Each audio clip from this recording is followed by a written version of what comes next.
नमस्कार, TV9 मराठीमध्ये आपलं स्वागत. मी सागर जोशी. तर बातमीपत्रात आता घेणार आहोत विविध क्षेत्रातील महत्त्वाच्या बातम्यांचा वेगवान आढावा टॉप 9 च्या माध्यमातून. सुरुवातीला मोठ्या राजकीय बातम्या. आशीर्वाद दिला नाही तर खात्यामधून 1500 रुपये परत घेणार. अमरावतीमध्ये आमदार रवी राणांचं वक्तव्य. मुख्यमंत्री लाडकी बहीण योजनेच्या प्रमाणपत्र वितरण सोहळ्यामध्ये वक्तव्य. तर वक्तव्य गमतीनं केल्याचं राणा यांच्याकडून नंतर स्पष्टीकरण. सरकारी पैसा रवी राणांच्या बापाचा आहे का? रवी राणा बेईमान माणूस. मतांची झाली कडकी म्हणूनच बहीण झाली लाडकी. विरोधी पक्षनेते विजय वडेट्टीवारांचा हल्लाबोल.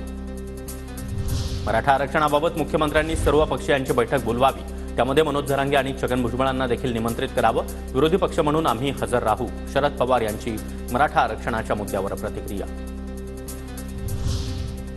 एकत्र बसण्याची गरज काय? फक्त चर्चा करून कधीपर्यंत ढकलाढकली करणार? शरद पवारांच्या सर्वपक्षीय बैठकीच्या मुद्द्यावरून मनोज जरांगेंचा सवाल. तर आडमुठेपणानं मागणी करणाऱ्यांशी चर्चा कशाला? मंत्री छगन भुजबळांचं वक्तव्य.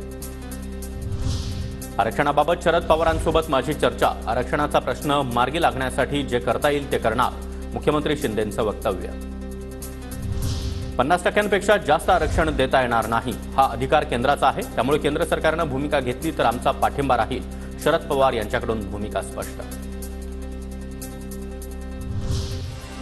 वक्फ बोर्डावरून मातोश्री बाहेर आंदोलन करणारे सुपारीबाज मुख्यमंत्री एकनाथ शिंदेंचे लोक.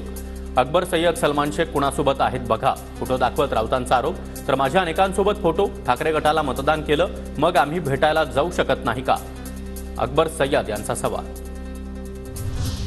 सुपारी गँग वर्षा बंगल्यावर आणि मंत्रालयाच्या 6व्या मजल्यावर बसली आहे. भाडोत्री आणून आमचा तमाशा करतात. काहीही तुमचा तमाशा करू. संजय राऊतांचा इशारा. माहितीमध्ये भाजपनं किती जागा लढायच्या आणि मित्रपक्षांना किती जागा द्यायच्या हे ठरवण्याचे सर्व अधिकार देवेंद्र फडणवीसांकडे. काल कोरम कमिटीच्या बैठकीमध्ये निर्णय. सूत्रांची माहिती.